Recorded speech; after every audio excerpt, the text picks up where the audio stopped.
రాష్ట్ర గీత కార్మిక ఆర్థిక సహకార సంస్థ కార్పొరేషన్ చైర్మన్ గా నియమితులైన పల్లె రవికుమార్ పదవి ప్రమాణ స్వీకారానికి వెళ్లే ముందు అబ్దుల్లాపూర్ గండి మైసమ్మ ఆలయంలో ప్రత్యేక పూజలు నిర్వహించారు. అనంతరం డాక్టర్ బిఆర్ అంబేద్కర్, బాబు జగ్జీవన్ రామ్, సర్దార్ సర్వాయి పాపన్న, ధర్మభిక్షం విగ్రహాలకు పూలమాలలు వేసి ఘనంగా నివాళులర్పించారు. ఆయా కార్యక్రమాల్లో తెలంగాణ గీత పరివారాల సంఘం అధ్యక్షుడు బొమ్మగాని ప్రభాకర్, రవి, రచయిత కేవీఎల్, నాయకులు బబ్బో దేవేందర్ గౌడ్, సందుల బాలరాజ్ గౌడ్, ప్రవీణ్ కుమార్ గౌడ్, ఎంపీటీసీలు సీక సాయి కుమార్ గౌడ్, భీమగాని భాస్కర్ గౌడ్, బీఆర్ఎస్ నాయకులు గుండె రవీందర్, లింగం గౌడ్, శ్రీకాంత్ గౌడ్ తదితరులు పాల్గొన్నారు.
తెలంగాణ స్థాయిగా రైతాంగ పోరాటం ధర్మభిక్ష గౌడ్ గారు గీత కార్మికులు సాధికారికంగా బతకాలి, గౌరవంగా బతకాలి, మంచి ఒక గొప్ప వృత్తిగా ఇది జరుగుతుందని ఉద్దేశించిన ఆరోగ్య శాఖ పాటు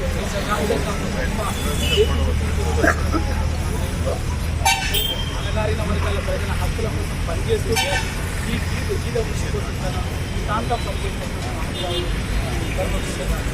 ఆయన పోరాట ఫలితంగానే ఉమ్మడి ఆంధ్రప్రదేశ్ ప్రభుత్వాలు తలవంచి గీత కార్మికుల సంక్షేమం కోసం అంటే చేర్చనిచ్చేందుకు రాష్ట్ర ఆర్థిక సహకార సంస్థని ఏర్పాటు చేశారు.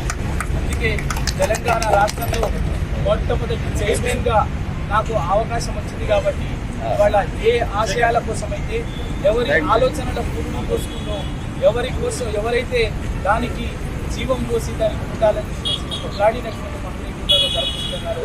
అందుకే ఆయన వాళ్ళ నేను పదవి బాధ్యతను స్వీకరించిన సందర్భంగా ఆ మహనీయుడికి వాళ్ళే అర్పించి అక్కడే ఒక 2 గంటలేసి దండపెట్టుకొని ఆయన స్ఫూర్తిని కొనసాగిస్తాను. ఆమె నిజాయితీగా నిబద్ధతగా ఇవ్వడం చెప్పాలని ఆ నిజాయితీని నేను చాటుకోవడం కోసమే ఇవాళ నేను ఇక్కడికి వచ్చి ధర్మభిక్ష గారి విగ్రహానికి నివాళులర్పించి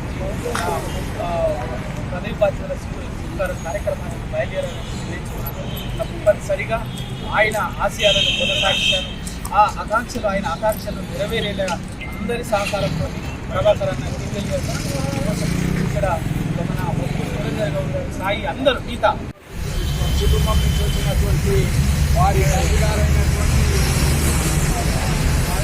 లింగయ్య గారు కమ్యూనిస్టు ఉద్యమ నాయకుడే కాకుండా ఆ ప్రాంతంలో వీరోచిత ఉద్యమాలు నిర్వహించినటువంటి నాయకుడు. ఆయన సర్పంచ్గా కూడా చాలా కాలం చేసి ధర్మభిక్ష గారి నేతృత్వంలో ఆయన ఆ ప్రాంతమంతా కూడా గుడిలాగా బతుకున్నటువంటి నాయకుని కుటుంబానికి ఉన్నటువంటి పల్లె రవిని అభినందిస్తూ వారి అన్నగారైనటువంటి వెంకన్న కూడా ఎందుకనంటే వినయ్ కూడా ఆ ఉద్యమ నేపథ్యంలో వచ్చినటువంటి వాళ్ళు.